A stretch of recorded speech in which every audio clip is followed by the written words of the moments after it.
And welcome everybody to the Digital Speakeasy, episode 4 with myFace and Edrington. Thank you guys once again for tuning in. Hello to Happy Zack out in Rhode Island with that lovely back bar. How you doing, sir? Hey, pal. Good to see you. Returning once again, Miss Dina Zuckerberg. Good. Hi. How are you, Dina? What's going on? Always good. Thank you. Beautiful, beautiful. Nice to be inside on a day like today in New York. And we have Manny joining us from myFace is Low. Hello, Manny. How are we doing? Hey, everyone. How's everyone doing? I'm doing pretty good. Nice day today. Can't complain. Where's home for you? Where are you coming from, Manny? Providence, Rhode Island. Look at you. You and Zack could have got together with this.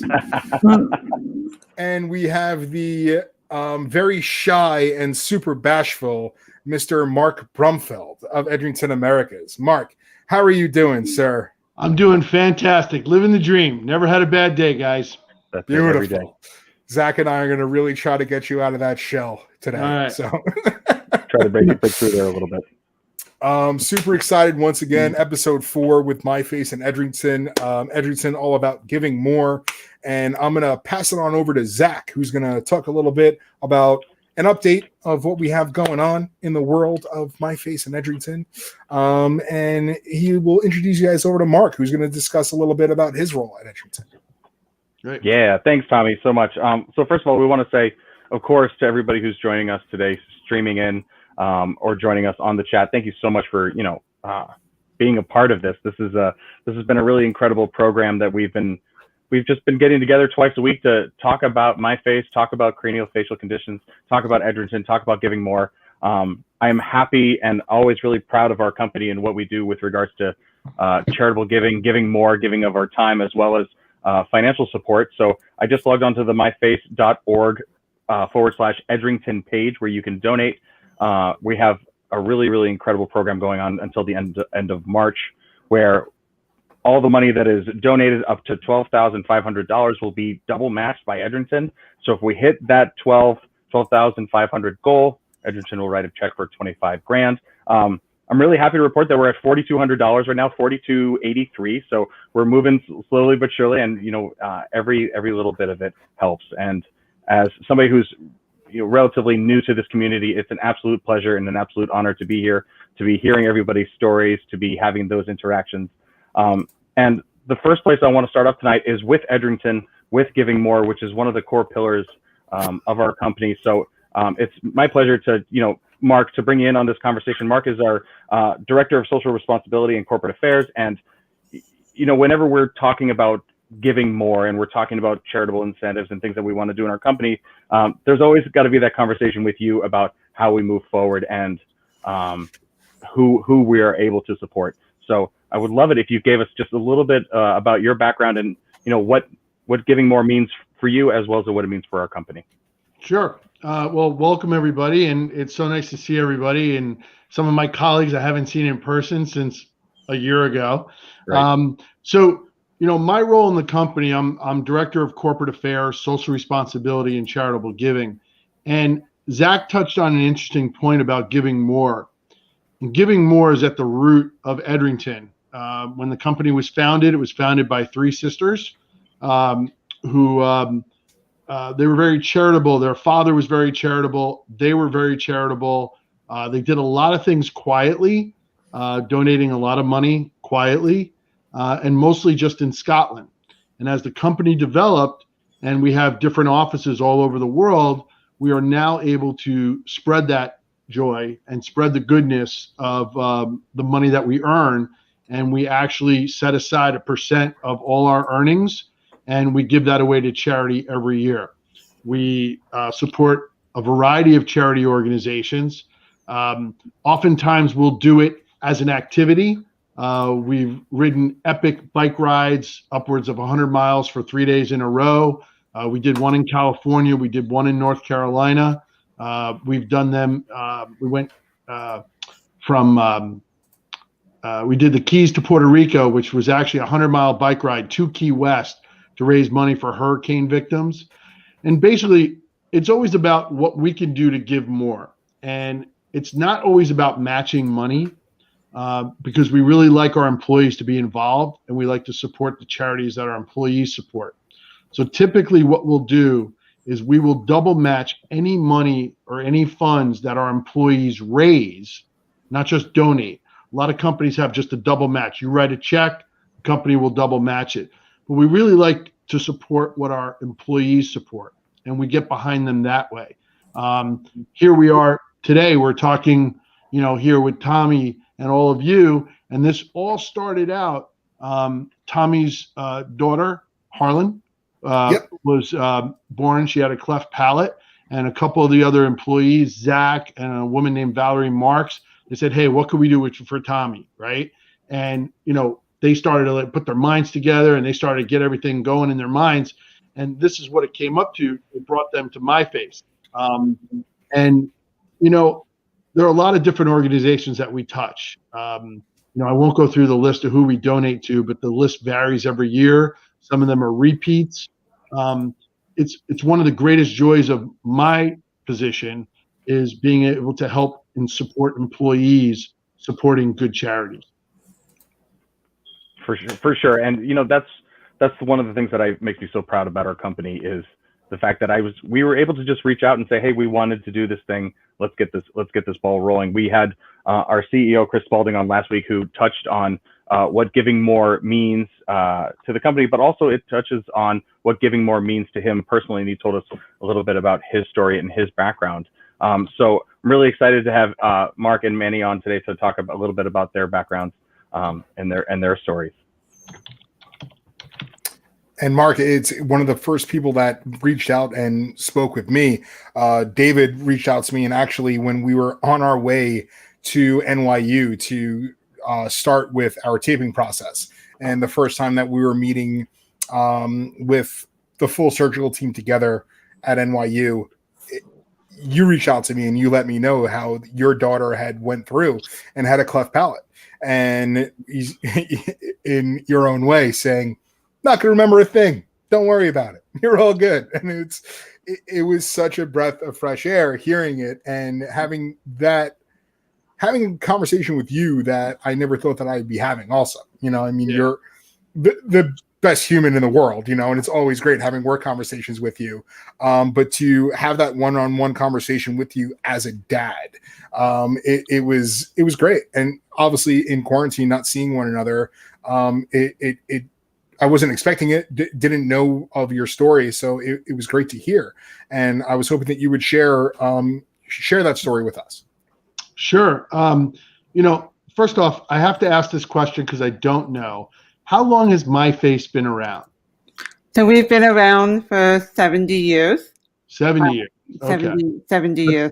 That's older than me. So just barely. But what I would say is that, childbirth, when childbirth comes along, it's one of the greatest joys as a parent.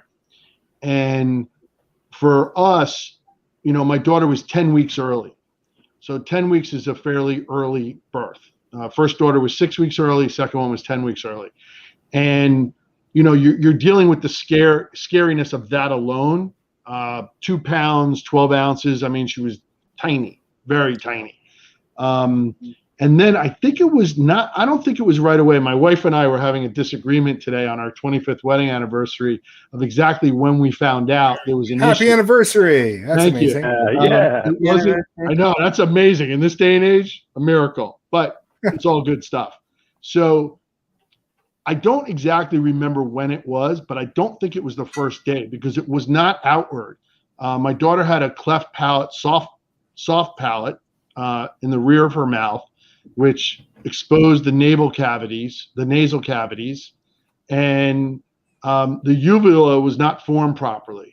Now, I believe it wasn't recognized right away until the baby was in the NICU and she was crying, and a nurse actually said, wait a minute, called the doctor over and said, something's up here.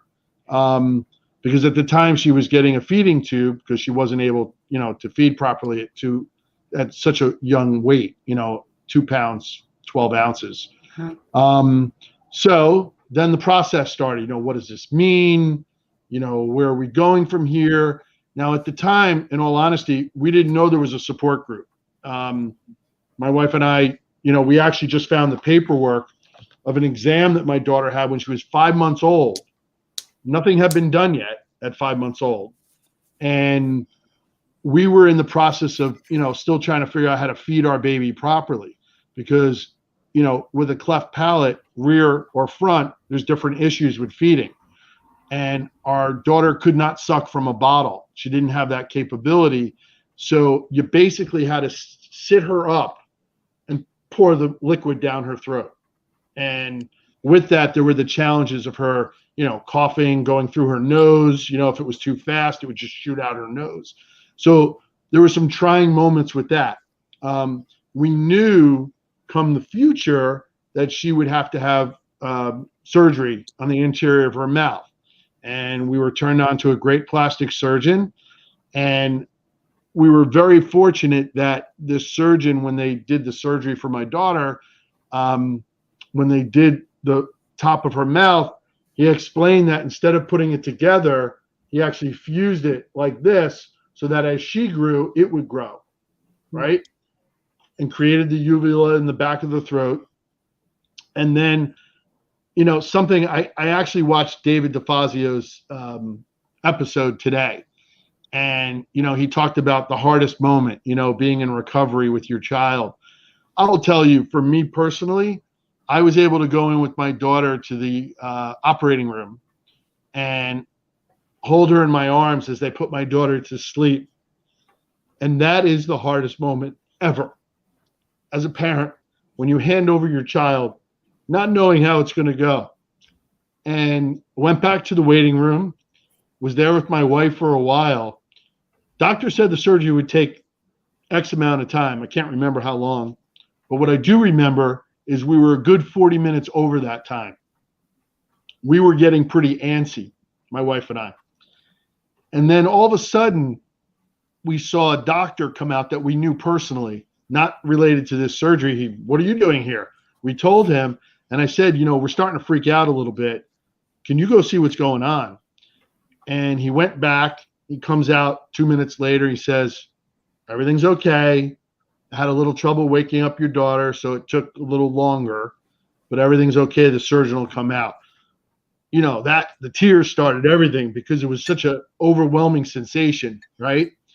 And then I remember my daughter had to wear something on her hands, so she couldn't get her hands in her mouth. They kept her wrists, firm, so she couldn't put her hands in her mouth and get to the sutures.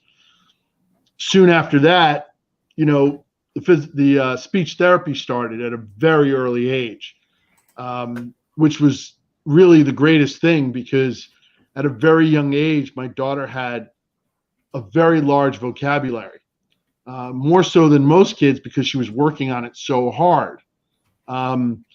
We actually didn't realize, listening to David, we didn't realize that the two were related, right? Like, if you have the cleft palate, you might need speech because there's a lot of other stuff involved there.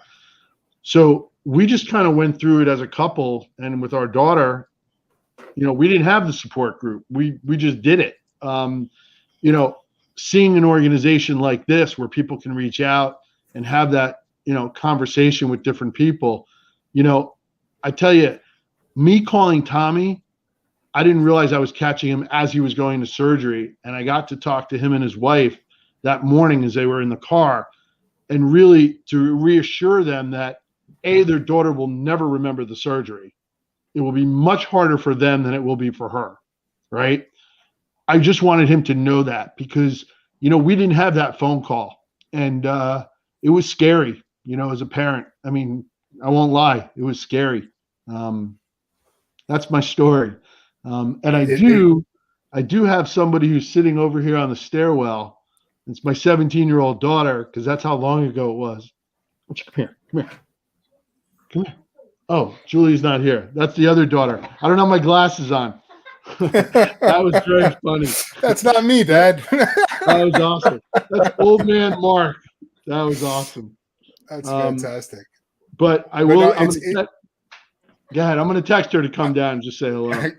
It's awesome. It really is to get that phone call. And even my wife was like, wait, who is that? What does he do? And he called you? Why? How? Like, she was blown away. And like, it is a breath of fresh air, and it's awesome to speak with somebody with it. And we had to go down to NYU quite often, to change the level of her stint, make sure that everything was going well with taping, and thank God Harlan took to it very well. But we actually enjoyed going there because we would see other parents and be able to have conversations that we wouldn't have with other parents. Like if you go down to the park, we're not having the same conversation as a parent with a 2-month-old. We know nothing about that world. Our world is completely different with this 2-month-old.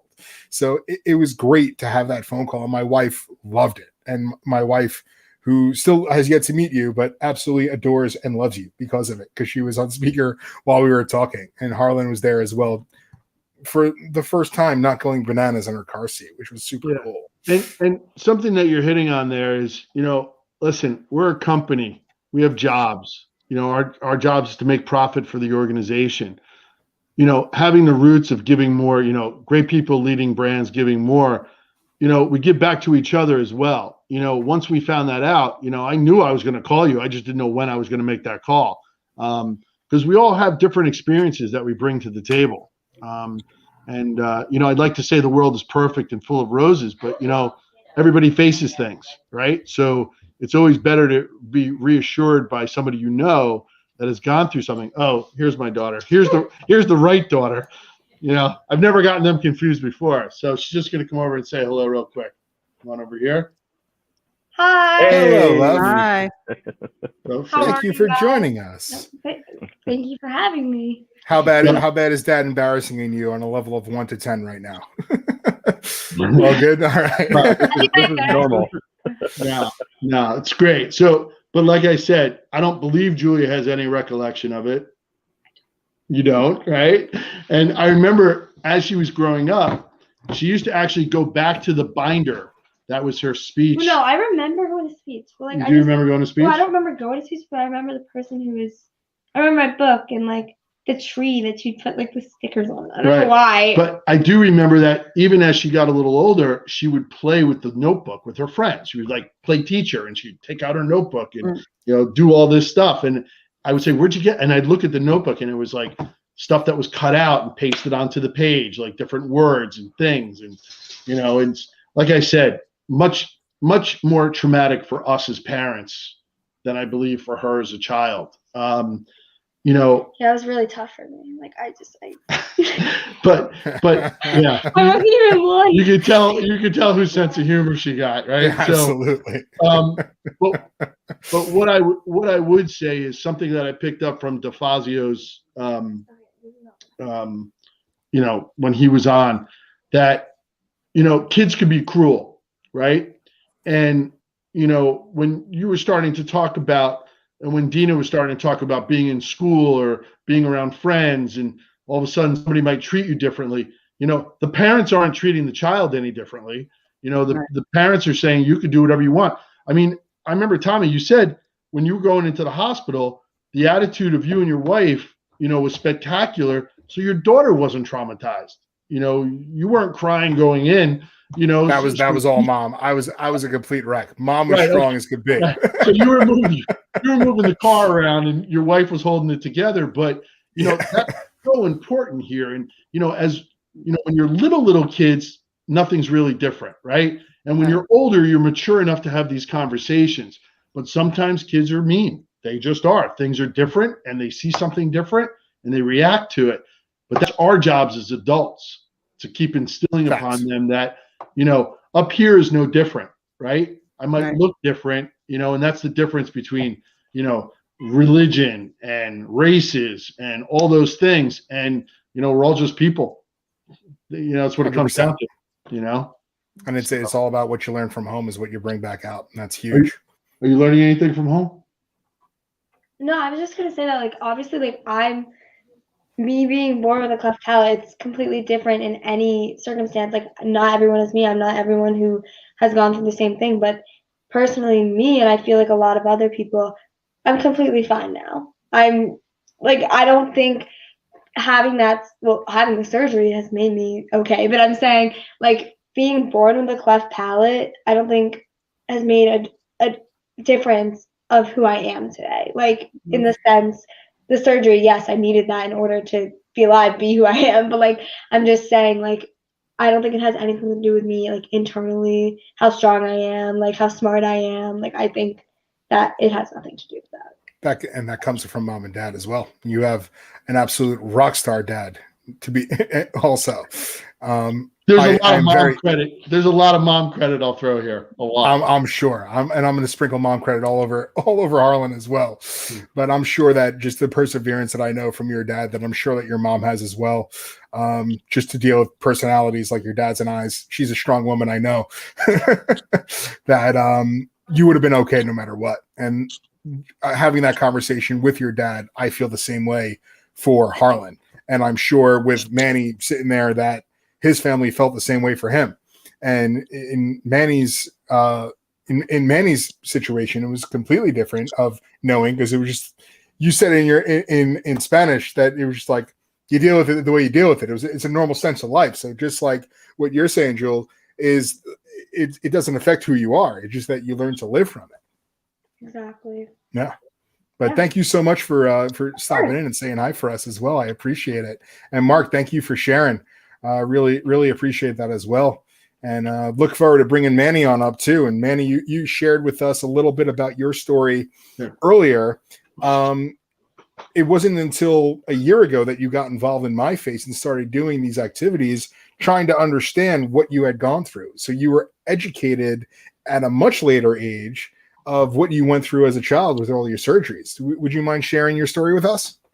Yeah, absolutely. And Mark, thanks for sharing your story. I never really got to hear it from a parent's perspective, because I never really got those answers that way. But, you know, you kind of just slowly kind of let me know what my mom kind of went through, even feeding me.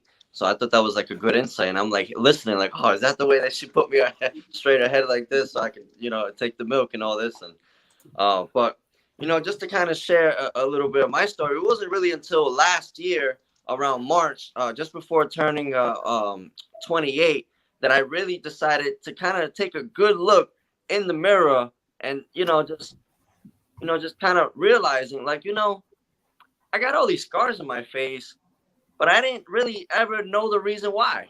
You know what I mean? I could remember the kids calling me cricket nose, cricket lip, banana split, just kids from the neighborhood playing and all this, just different names and stuff. And, it didn't trigger me that much, but just this moment when I was looking at the mirror, I realized that I never really had the full story. And when I asked my mom, she said, "Hijo, naciste con labio leporino." And in Spanish, that just means you were born with the cleft. And, my mom had come from another country, from Dominican Republic. She didn't speak much English. And my dad came when I was about 3 years old.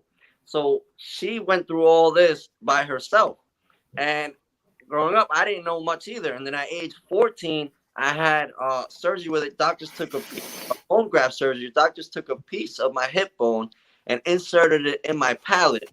And all I really can remember is, seeing the doctor for a good, 20 minutes, a couple markers. And then when I woke up, it was a bag of blood next to my hip and a big patch next to my lip. And I really couldn't move or talk too much.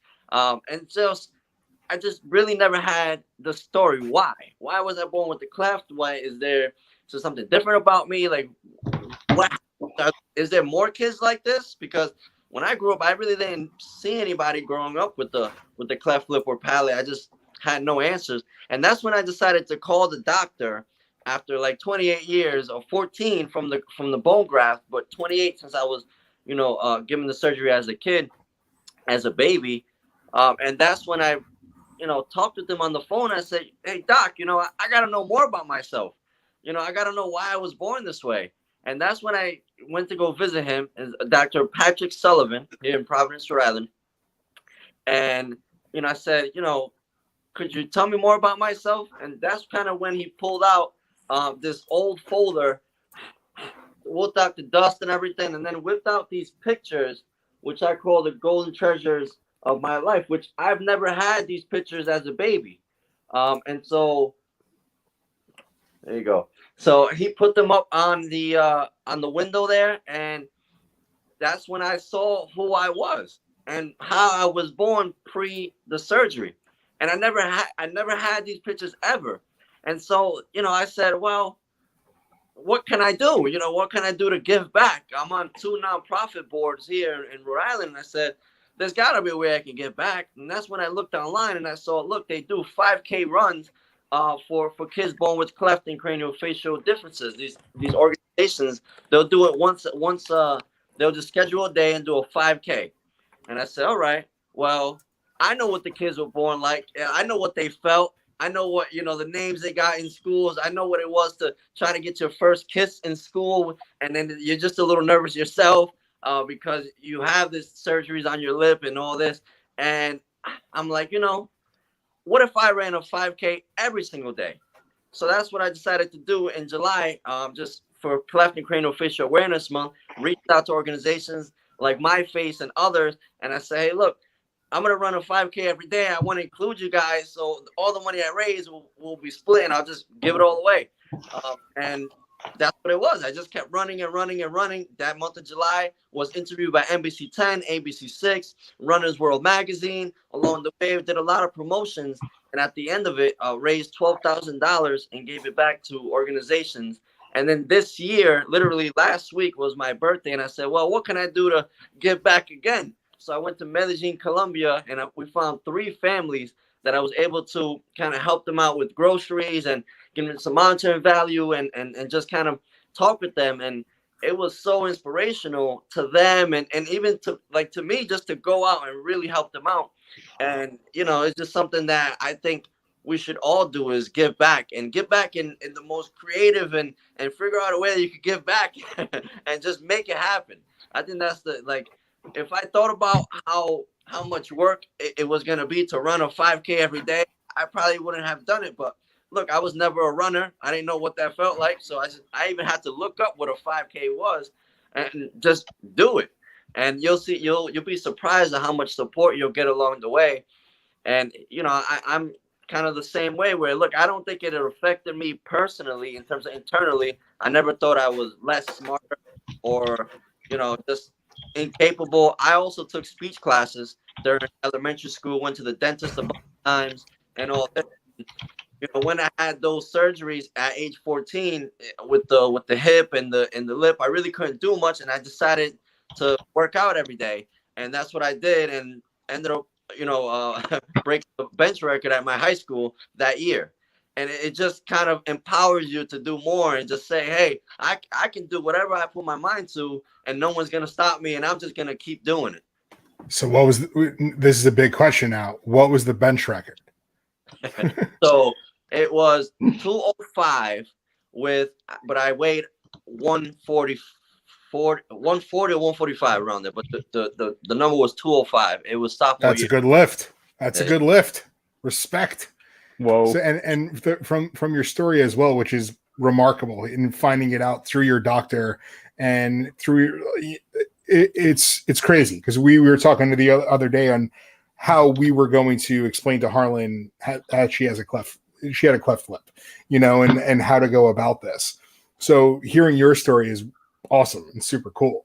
But my other question being, it sounds like what was a tougher recovery from you, the hip surgery or a 5 mile every day in the month of July, because your calves, hamstrings, and quads and knees must have been killing you. So what was the tougher recovery?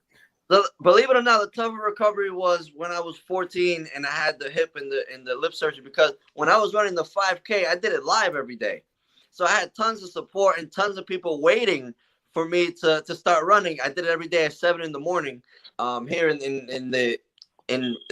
there's a area here in Rhode Island called College Hill, and the hills are like really steep. So every morning I would come and go live and run. So I felt almost like obligated to do it, and I felt like I was gonna get a lot of support, and I just, it wasn't easy. My ankles hurt all the time. But I guess when I was 14 and I had these surgeries, I didn't really have that much support, or I didn't know what to do really. So I just kind of had to figure it out. I remember, to talk to somebody, I had to go and get a patch of ice from the fridge and kind of lean it on my face a little bit so that I can move my mouth. And those are the things I still remember, like little things like that. And, that was, I would say it was tough. It was kind of tough. It was only, I would say, 2 or 3 weeks of recovering, but it was 2 or 3 weeks of, I don't think I had friends visit or much or anything like that. But with the running, it was like I had so much support. And it's amazing to hear that, because I mean, it's in quarantine. It's very easy to get lazy, even though the world's opening back up, you got to work out with a mask on. Like, it's inspiring to hear. And I would love to know what your motivation is to continue to do that, to get up every morning, sore as hell, knowing you just did one. But I mean, it's great that you raised the 12K, but besides that, what's the motivation to kick you in the ass and say, let's get up, let's go do this, let's get this one done? So interesting you say that, because, I think it was growing up, I had really good mentors that pushed me to really just go all out. I remember I had a chess coach growing up. He taught me how to play chess at the Knight Memorial Library. And it was just a regular guy that wore a Lakers hat every single day. And he just took a liking into helping kids from the community. And so he just pushed me to play. And I just learned, I was really good here in Rhode Island. I played a lot of scholastic tournaments and all this. And so I guess when I'm doing a mission, and I know I needed to get it done, I just think about, like, how do I never set like a limitation on myself? How do I always push the barrier and keep going? And I just know I need to do it. It's bigger than me. So while I was running this 5K, I realized this thing is way bigger than me than just me running a 5K every day. It's about having people be inspired that they can do anything that they want. Kids born with cleft and craniofacial differences, that if they decide that they wanted to become a singer or artist or businessman or person of the best community person possible, they can do it. There are no limitations as to what they can't do. I mean, anything that you put your mind to, I'm a full supporter that you can make it happen.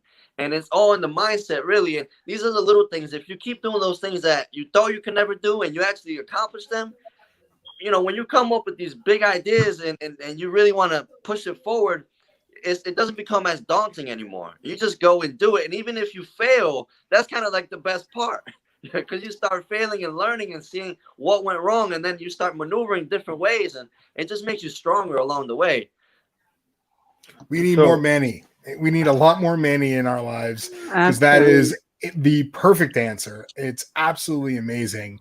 And I couldn't agree more with it. And it's the reason why we're doing this today, which is finding that, feeling obligated that we're wrong not to do it. We got to get out there. We got to let people know.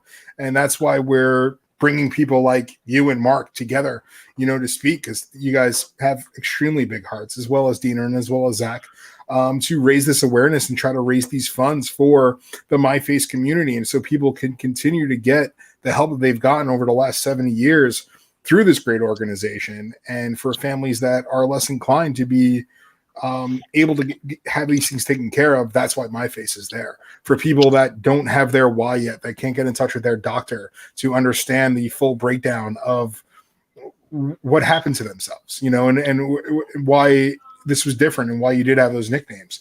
It's these things are needed. The short conversations like I got from Mark, it wasn't even my own bravery to put this on social media. It was my wife's.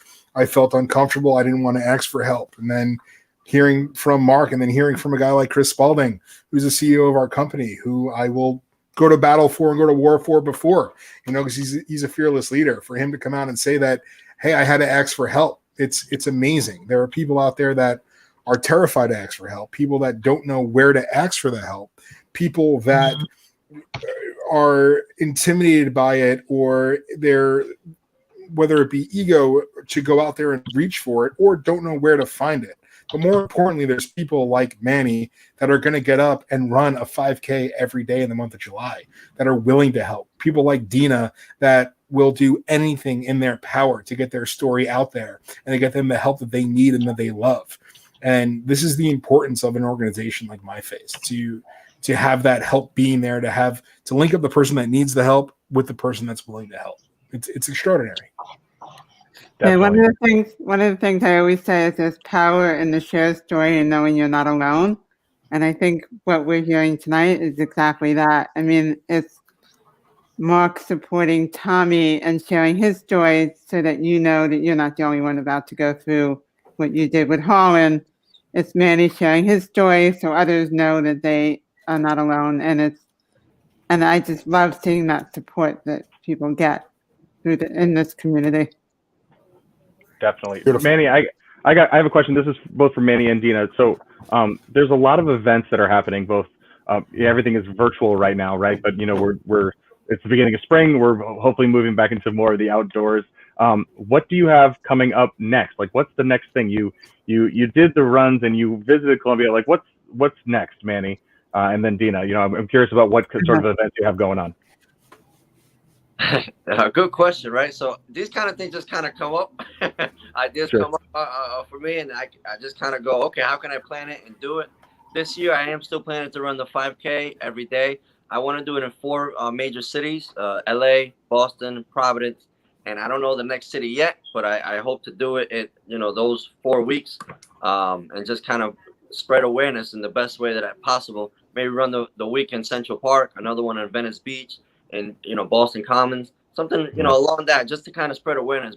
We'll do our best to take care of you in New York, Manny, when you come on down by. to So the if city. you want to do New York, Zach and I will take care of you. All right. Definitely. You got some good meals when you come to New York.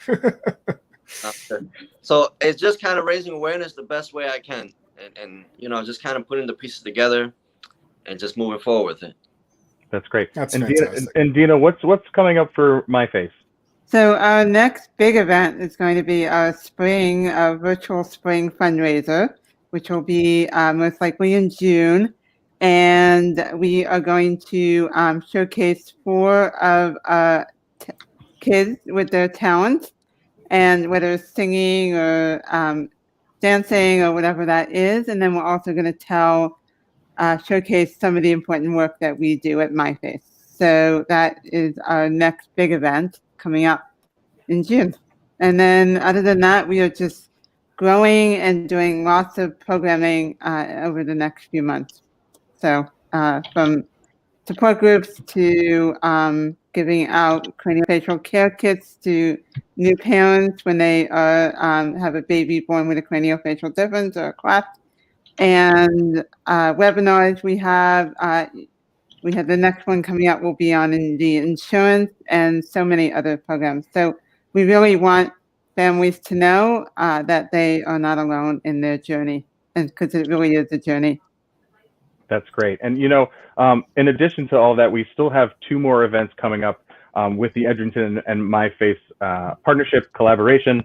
All of us just getting together and having a conversation. The next one is this Friday. We're going to have the legendary Miss Valerie Marks, who we've all talked about, and we're going to finally get her face on here, as well as Karen Lazarus is going to come on for myFace, and we're going to make some cocktails. So for everybody who's tuning in, that episode will be a 21 and up episode, so keep the kids in the other room. But we're going to be talking about some cocktails with Partida Tequila and continuing the conversation with myFace. And of course, if you haven't donated or you want to give a little bit more, the website is www.myface.org/Edrington.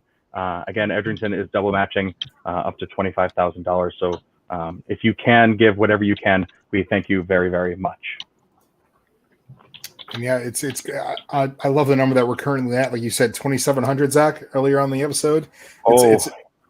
Yes, we're at 4283. Currently.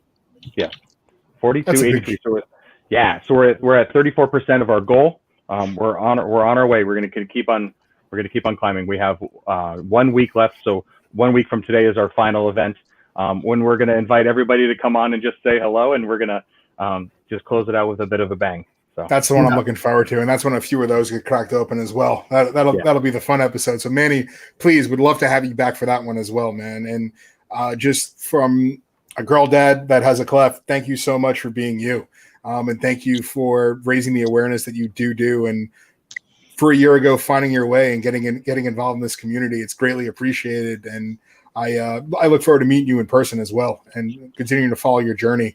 I just I wanted to ask for this before as well, but again, it's tough being back in the field now and trying to operate these things. So I was running around a bit today, but this is your social media account, right? at Manny Motivation. That's it. That's my Instagram, and the Manny Ventura on the Facebook. And I really appreciate everyone just for coming together and kind of talking about this. I mean, I can't, just as an adult and just kind of talking about this is just like me getting back into it, learning more of what goes on from the parents' perspective as well, which was kind of questions I never really got to ask my parents, really, because they don't, some parents don't like to talk about it. It was such a traumatic event that they kind of just say, "Hey, you look great now."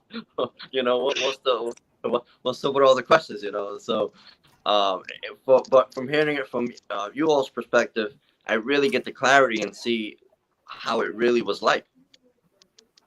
I tell you, I had to be reminded about things because honestly, it was 17, 16 years ago since my daughter's surgery. I haven't thought about it much, but at times I think about it when I look at her and, and I see her be active and I hear her sing. She's a big singer. So, when I hear her do those things, I remember back about how scared we were as parents. But, this is a great organization. After tonight, I'm actually going to go out online and try to kickstart some more of the fundraising. So thank you. I'll share the video right after this. Thank you so much. Mark excels in that too, and Mark has some pretty amazing stories to go along with too, and what he's done in the past. You spent an overnight somewhere? I remember when I first started with the company, you and Luis. Yeah, I've done multiple sleep outs for Covenant House and different organizations and raise funds that way. Sleeping outside is one night is nothing compared to being homeless. So, we like to give back. I use the phrase we like to walk the talk, right? So we talked about giving more and giving back. That's what we do. So, we have a premium spirits portfolio. We like to push that, but we also like to do good things. So I'm in a very fortunate position within the company. Yeah, and again, it's just such a remarkable company to be a part of. I absolutely love it. The first conversation I had with you, we were handing out food together at a church, which was that's right. Awesome. That's right. Yeah, it was literally the first conversation I had with you.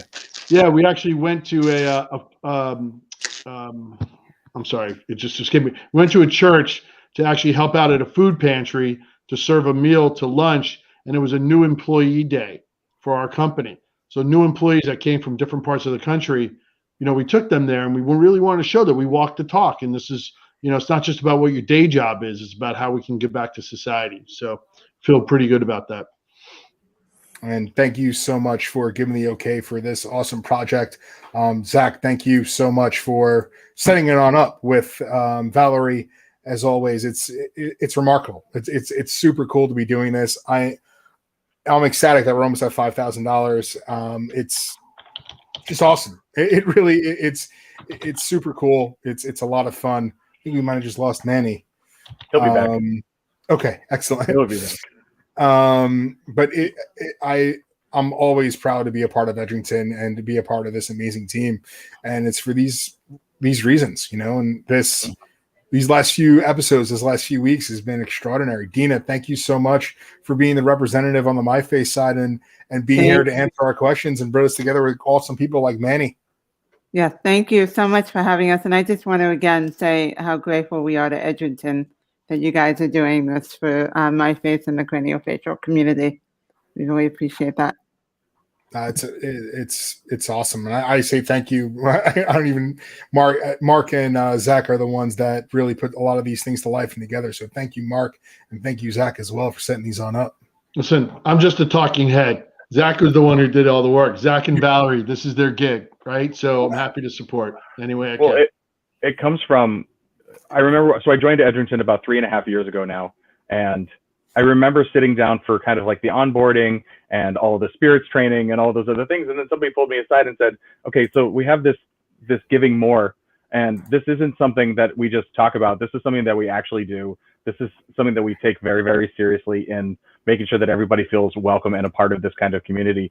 So it's a culture that goes around, and I think there's nothing better than an environment that makes it safe for you to feel like you can take a day off to contribute something for anything that you care about. So it's a pretty incredible organization to be a part of. So a big shout out to just all of the Edrington Americas team and the myFace team and Edrington Global as a whole and the Robertson Trust for all of their support as we continue forward. We have, as I said, we have a couple more events coming up this Friday and next Wednesday to kind of cap it off. So we're looking forward to seeing everyone then. And again, just a reminder, this Friday is a 21 and up episode, please. And I look forward to seeing Karen's lovely pineapple setup. Oh, it's going to be great. I can't wait. But Dina, we will see you on Friday maybe as well. Maybe, yes. I don't Beautiful. know if I'll be drinking, but I'll come. All right. And Mark, thank you so much as always for being a part of it, for sharing your story. Zach, thank you for being handsome. Manny, sorry that we lost you, but I am so happy to have someone like you representing the craniofacial differences community and someone like my daughter. So thank you, and look forward to working with him in the future again as well. But guys, thank you. Please, for one final time, I'm going to throw this link on up. Please get on over to myFace, myFace in Edrington, myface.org/Edrington, excuse me. Tough to put words together. Sorry. Blame the rain, guys. And we greatly look forward to seeing you guys on Friday. Yes, it will be ready, and we can't wait to see it. I'm very excited. It will be ready. If you want to revisit any of our other episodes, you can, of course, visit the Digital Speakeasy. You can also visit the myFace YouTube. All those videos are available there for you to be able to revisit if you want to go back and see any of our other episodes as well. But again, Friday and next Wednesday at 6:30 Eastern time, we'll be here having some more chats and some more conversation. Thank you so much. See you guys again soon. Yeah. Great, guys. Take care. Thank you.